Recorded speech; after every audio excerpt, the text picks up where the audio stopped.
আসসালামু আলাইকুম বন্ধুরা, কেমন আছেন আপনারা সবাই? আশা করি আল্লাহর অশেষ রহমতে আপনারা সকলেই ভালো আছেন। সকলেই বলি আলহামদুলিল্লাহ। বন্ধুরা, ফিরে এলাম আবারও সহজ পড়াতে।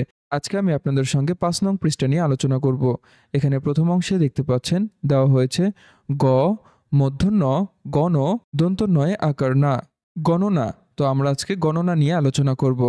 নিচে বলা হয়েছে উ প, উপ, ক, র, মূর্ধন্য করণ উপকরণ, গ মূর্ধন্য গণ, দন্ত নয়ে আকার না, গণনা।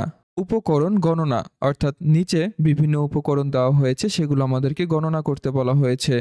এরপরে গ মূর্ধন্য গণ, দন্ত নয়ে আকারে না, গণনা। ক রয় রস্ব ইকারে রি, করি। তাহলে গণনা করি। প্রিয় বন্ধুরা, চলুন আমরা নিচের যে উপকরণ বা বস্তুগুলো রয়েছে সেগুলো আমরা গণনা করব।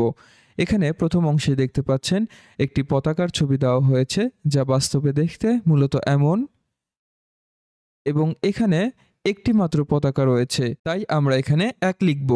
এরপরে পরবর্তী ছবিটি লক্ষ্য করুন। এখানে কাঁঠালের ছবি দেওয়া হয়েছে, যা বাস্তবে দেখতে মূলত এমন, এবং কাঁঠালগুলো আমরা গণনা করি ১, ২। এখানে ২টি কাঁঠাল রয়েছে, তাই আমরা এখানে ২ লিখব। এরপরে নিচের অংশে চলে আসি। এখানে দেখতে পাচ্ছেন দোয়েল পাখির ছবি দেওয়া হয়েছে, যা বাস্তবে দেখতে মূলত এমন। এ পর্যায়ে আমরা পাখিগুলো গণনা করি ১, ২, ৩। এখানে ৩টি পাখি রয়েছে, তাই আমরা এখানে ৩ লিখব। প্রিয় বন্ধুরা, এ পর্যায়ে পরবর্তী ছবিটি লক্ষ্য করুন। এখানে মূলত পদ্ম ফুলের ছবি দেওয়া হয়েছে, যা বাস্তবে দেখতে মূলত এমন। এ পর্যায়ে আমরা পদ্ম ফুলগুলো গণনা করি ১, ২, ৩, ৪। এখানে ৪টি ফুল রয়েছে, এখানে ৪টি পদ্ম ফুল রয়েছে, তাই আমরা এখানে ৪ লিখব। প্রিয় বন্ধুরা, এ পর্যায়ে আমরা নিচের ছবিগুলো লক্ষ্য করি। এখানে জাতীয় পশু রয়্যাল বেঙ্গল টাইগারের ছবি দেখতে পাচ্ছেন, যাকে আমরা বাংলায় বাঘ বলে থাকি, যা বাস্তবে দেখতে মূলত এমন।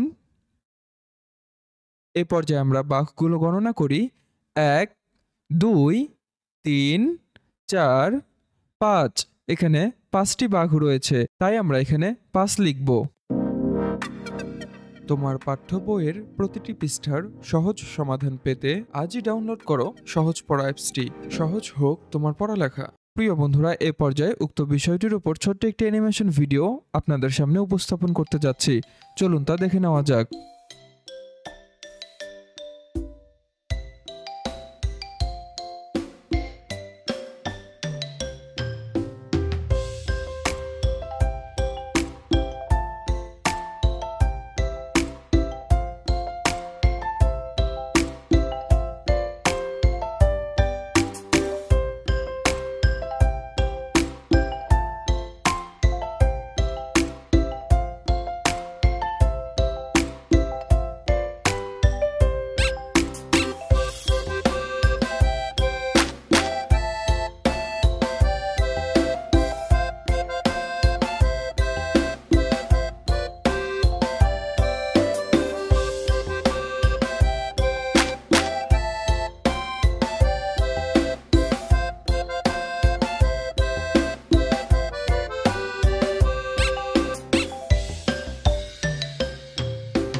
বন্ধুরা, আজকের ক্লাসটি এই পর্যন্তই। আশা করি সকলেই উক্ত বিষয়গুলো খুব সুন্দরভাবে বুঝতে পেরেছেন।